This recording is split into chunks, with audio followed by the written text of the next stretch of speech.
Pues son las 10:01 de la noche, seguimos en directo en Cuestión de Prioridades. La vallisoletana Eva Hernando Monge es la nuevo Premio Castilla y León de Investigación Científica y Técnica e Innovación.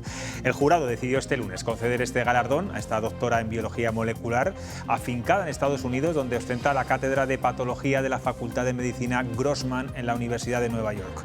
Hablamos de una prestigiosa científica que se dedica a estudiar el cáncer y en concreto el mortal y peligroso melanoma. De hecho, tiene su propio laboratorio de investigación. Por motivos personales, cuando se ha fallado este premio, estaba en Valladolid y por eso hemos aprovechado para tenerla hoy aquí en Cuestión de Prioridades. ¿Qué tal? Bienvenida. Enhorabuena por este premio, además, que le concede su tierra. Imagino que estará orgullosa, ¿no? Por supuesto, muchísimas gracias. Muy honrada y muy feliz de estar aquí. Gracias. Bueno, yo no sé si usted es el típico ejemplo de que se puede conseguir el sueño americano. Usted se fue hace 24 años a Estados Unidos y además fue por una beca. Sí, efectivamente.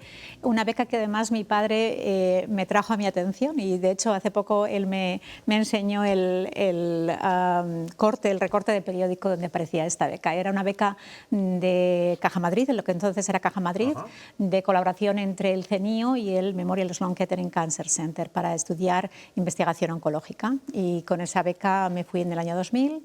La idea era quedarme en principio 3 años, pero bueno, una cosa llevó a la otra y aquí estamos. Y ya se ha quedado allí. Hace unos días entrevistaba en este programa también al científico Adolfo Sastre. Claro. Le dábamos un premio en esta casa, en Castilla y León Televisión. Él trabaja también desde hace muchos años en Nueva York. Podríamos decir que usted y él tienen algunos paralelismos, ¿no?, en sus vidas.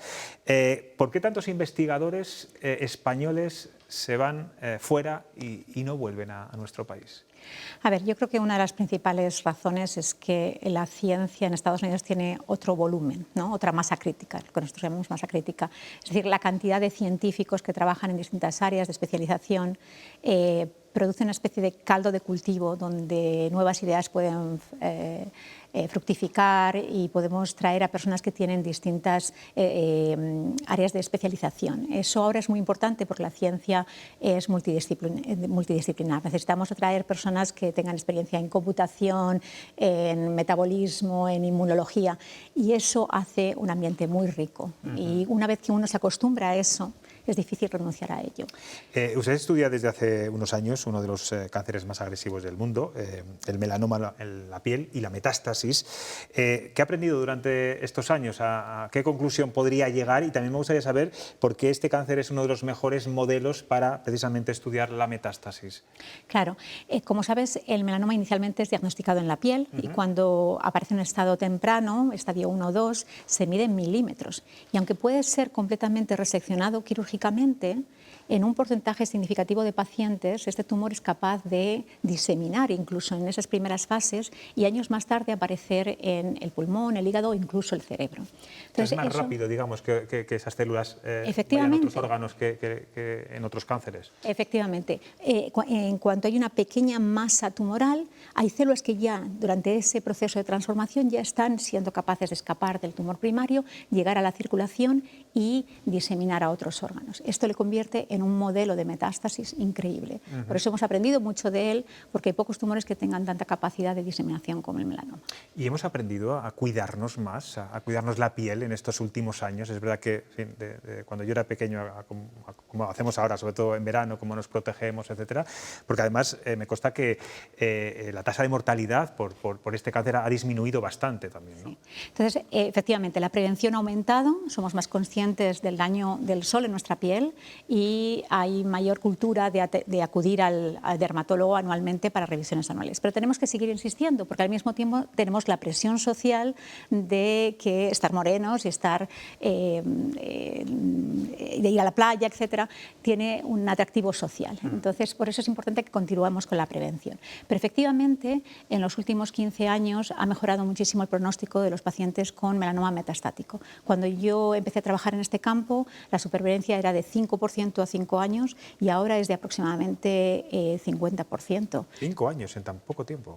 Bueno, esto ha sido en los últimos 15 años, en los últimos 15 años. Y en parte por la implementación de lo que llamamos terapias diana, terapias dirigidas contra ciertos genes que están alterados en el tumor, pero también por el éxito de la inmunoterapia. El melanoma es el ejemplo paradigmático del mejor tumor que responde a la quimioterapia. inmunoterapia, a la inmunoterapia.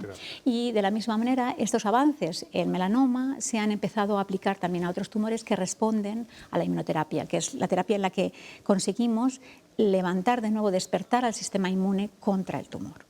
Señor Hernando, usted tiene un laboratorio que se sufraga con fondos públicos, con fondos privados, con fundaciones, empresas farmacológicas, donaciones de los ciudadanos, muchas veces, ¿no?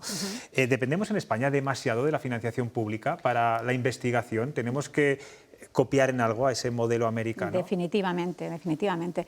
Esa es una de las grandes diferencias entre el modelo americano y el español.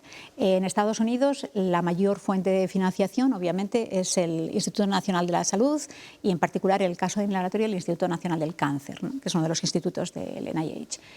Sin embargo, existe muchísimo más la cultura de las fundaciones privadas y de las inversiones de las grandes fortunas en la investigación científica.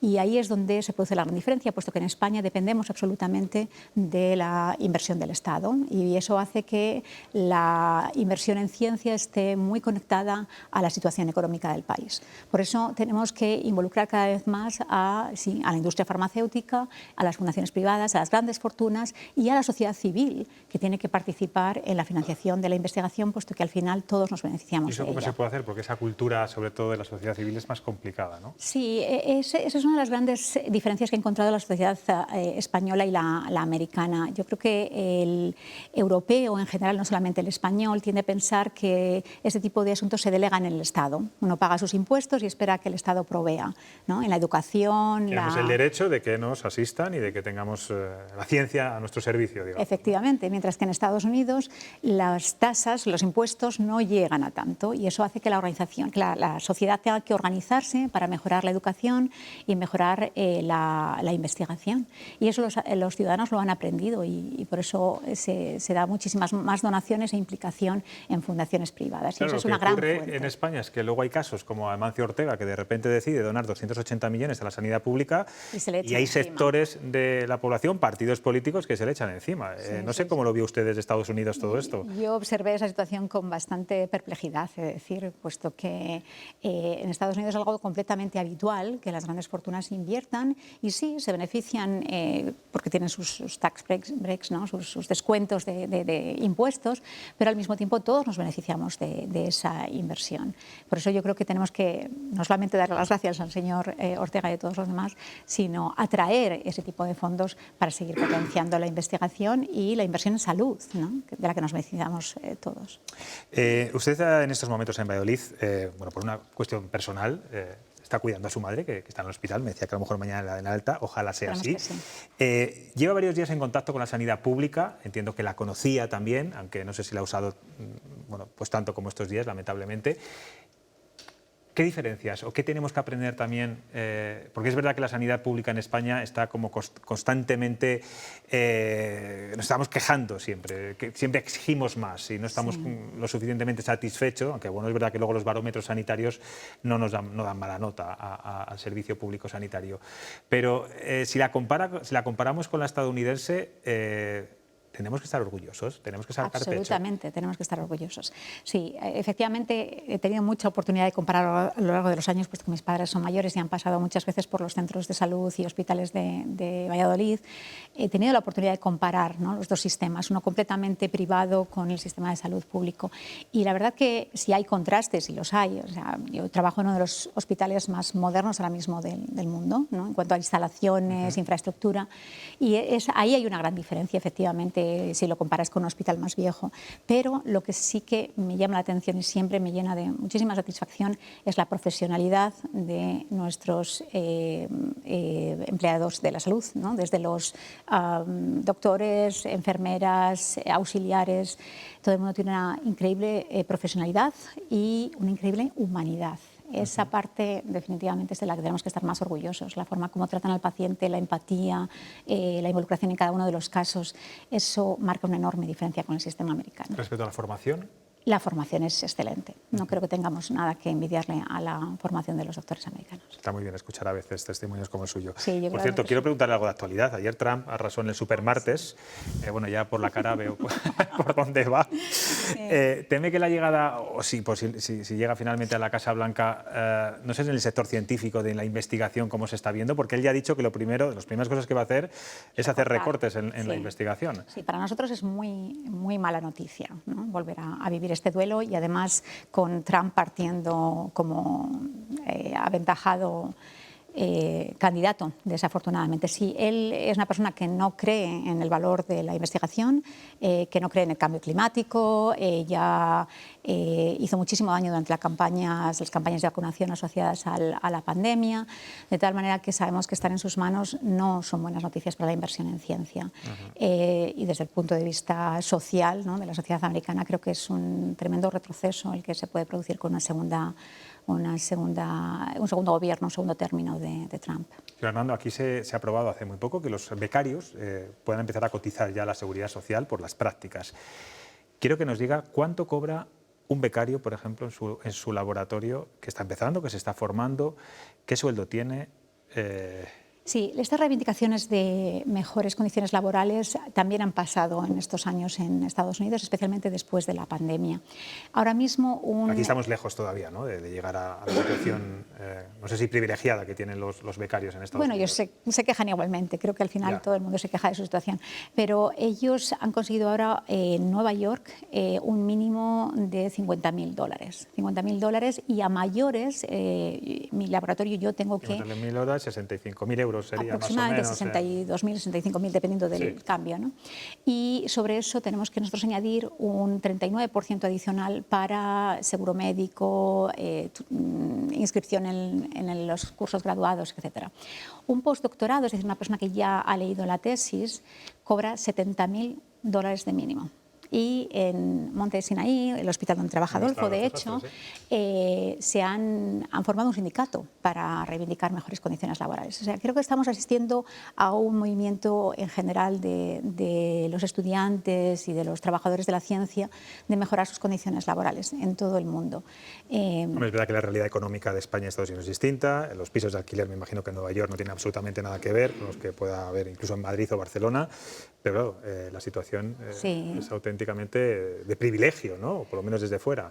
Ellos no lo verían así porque efectivamente el coste de la vida en Nueva York es muy caro y el salario está ajustado al coste de la vida en las ciudades, respectivas. Pero estábamos empezando a perder talento por esta razón, de tal manera que hemos tenido que mejorar las condiciones. Yo creo que la misma motivación es la que tienen los científicos españoles, que si queremos retener ese talento tenemos que empezar a mejorar esas condiciones laborales. Se celebra pasado mañana el Día Internacional de la Mujer. Quiero preguntarle cómo compatibiliza o cómo es su día a día, digamos, si es fácil conciliar la vida laboral y familiar para una científica como usted, y ¿cuántas mujeres científicas hay en Estados Unidos si lo comparamos con España? ¿Sigue siendo bueno, pues una rémora, un obstáculo también para las mujeres en nuestro país? Creo que como toda profesión competitiva, efectivamente es difícil compaginar la vida personal con la profesional, pero sobre todo porque en el caso de los científicos el paso a tener tu propio laboratorio suele suceder o suele coincidir con el momento en que la mujer tiene que decidir sobre su vida personal, cuestiones como la maternidad. Y eso lleva a que perdamos mucho talento femenino en ese momento justamente crucial de tomar ese siguiente paso. Una de mis labores como mentora es precisamente animar a las estudiantes y a las postdocs que están en ese momento de decisión a hacerles pensar que es posible. No es fácil, diría, pero es posible. Uno de los cambios que se están produciendo es flexibilizar las condiciones con respecto a la maternidad. Muchos congresos ahora tienen una sala de lactancia, tienen una guardería para los niños. Es muy importante, definitivamente, que animemos a nuestras futuras científicas a que se rodeen de un sistema que les permita que les proteja, ¿sí?, un entorno familiar y unas condiciones que les ayuden, ¿no?, a tener esa flexibilidad que necesitan, sobre todo en esos años tan críticos de la maternidad. Ese ha sido mi caso. He tenido el privilegio de tener pues un esposo, un compañero de vida que me ha apoyado en toda mi trayectoria y por eso estoy aquí. Tengo 2 hijos y creo que, claro, he hecho la vista atrás y definitivamente creo que haber conseguido las 2 cosas, compatibilizar una vida personal completa con una vida profesional apasionante, hace la vida Bueno, es todo un éxito, ¿no? Perfecta, sí. Que se consolida con este premio, además, ¿no? Muchísimas gracias. Sí. ¿Ha pensado volver a España? Hombre, eso siempre está ahí, ¿no? Es una idea que siempre está ahí, puesto que tengo aquí a mi familia, a mis hermanas, mis padres. Es difícil decir no volveré, ¿no? Creo que nunca se puede saber y la puerta siempre va a estar abierta. La vida da muchas vueltas, que se dice, ¿no? Exactamente. Tengo aquí a 3 personas que le están escuchando atentamente. Uno de ellos también, no es el mismo caso, pero también se fue a trabajar a Estados Unidos, ¿verdad? Sí, yo estuve Tomás, 6 meses en un hospital, además. pero en un hospital, en Hahnemann Hospital, pero saqué una plaza de adjunto, lo que es ahora titular, y rápidamente volver.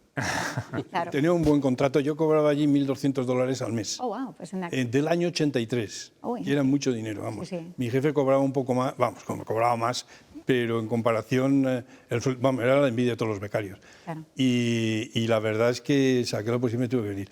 Yo una cosa quería decir antes de empezar las preguntas, y es que tengo una pregunta así muy relacionada con el tema de investigación, pero una pregunta que me la ha quitado prácticamente José Luis, que es la vuelta a España. Es decir, yo conocí mucha gente que está fuera y que quiere venir, otros que han venido y tal, y lo que falla la administración española, porque yo he estado dentro, en ANECA, en fin, estos sitios que, digamos, que yo no sé si son para bien o para mal, pero bueno, esperemos que para bien, que tratan de acreditar y recuperar gente. Y siempre en la administración española siempre ha faltado un mecanismo para recuperar gente, para que no solamente se nos vayan los becarios, sino, bueno, cuando ya han aprendido un poco y hacen cosas bien, que puedan retornar. Pero eso tiene un problema tremendo. No es un problema de la universidad o el Consejo Superior de Investigaciones Científicas o cualquier organismo de estos que le recupere y le ponga un puesto. No, es un problema, que lo ha dicho usted, de financiación.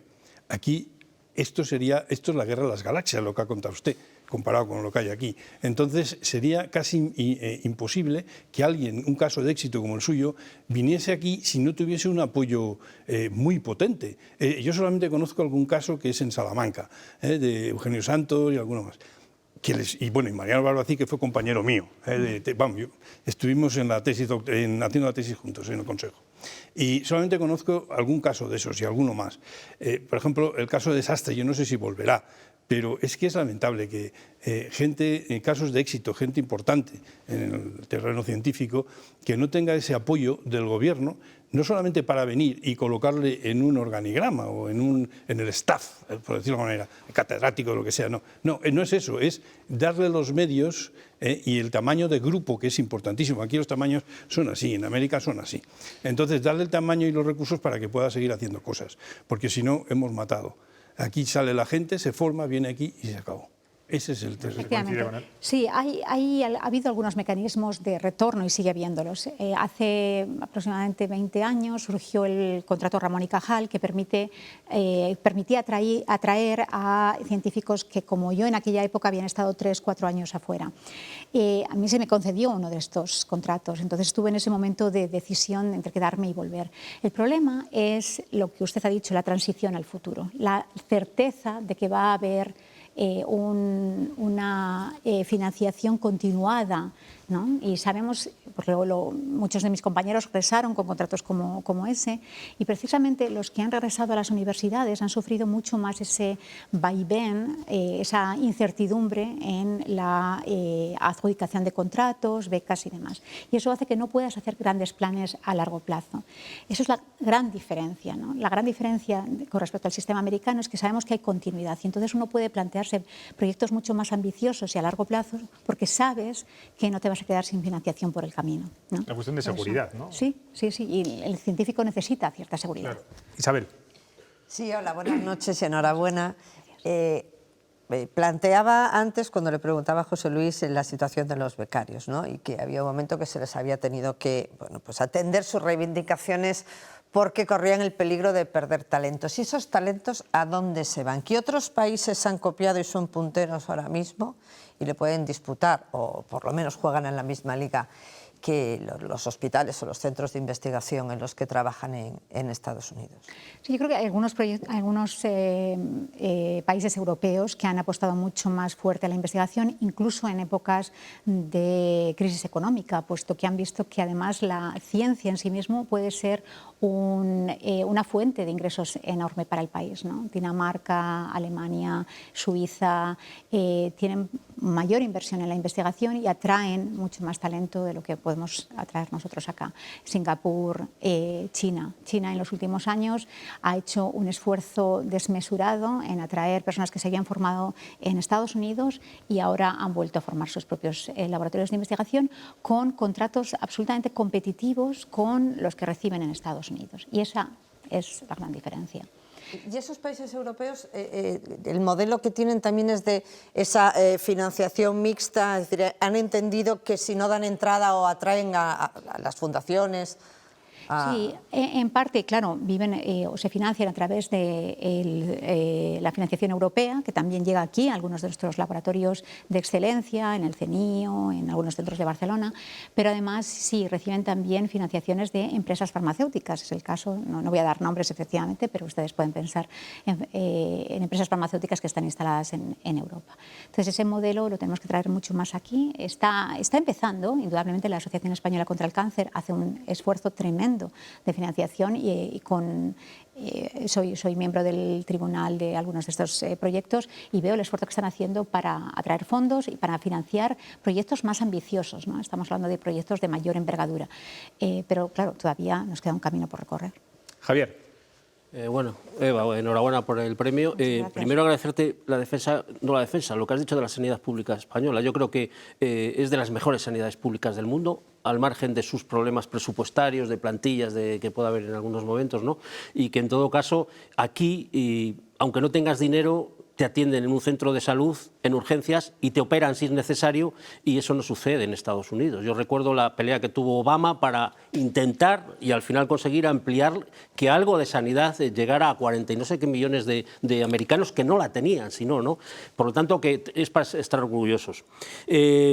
Una pregunta, como eres investigadora, la inteligencia artificial, todos los desarrollos tecnológicos nuevos, ¿no están tensionando los principios éticos o deontológicos de las investigaciones? Es decir, ¿hasta dónde se puede llegar cuando se investiga sobre cuestiones de salud, de personas? Es decir, ¿se está viendo esa tensión? Es decir, ¿hasta dónde llegamos? Creo que hay demasiados mitos en torno a la inteligencia artificial. Creo que la inteligencia artificial puede realmente ser de gran utilidad para la medicina y para el avance de la investigación. Nosotros lo estamos utilizando en mi laboratorio.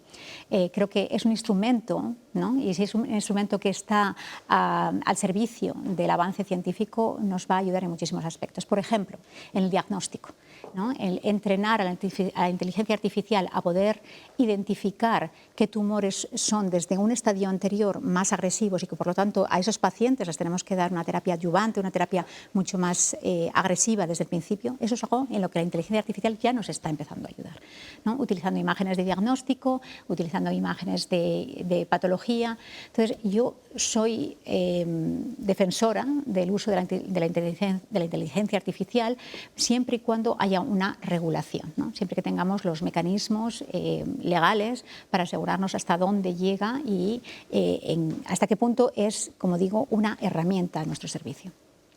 Pues Eva Hernando, es una suerte tenerla aquí en Cuestión de Prioridades. Muchas Es una gracias. suerte también que usted sea Premio Castilla y León. No sé si volverá a Estados Unidos para volver a la gala de Sí. entrega del premio, que va a ser el 22 de abril, me imagino. Me han dicho el 18 de abril. 18 de abril, es verdad que es viernes. Pues entonces la volveremos a ver. Gracias de verdad por estar Muchísimas aquí gracias y mucha a suerte. todos ustedes.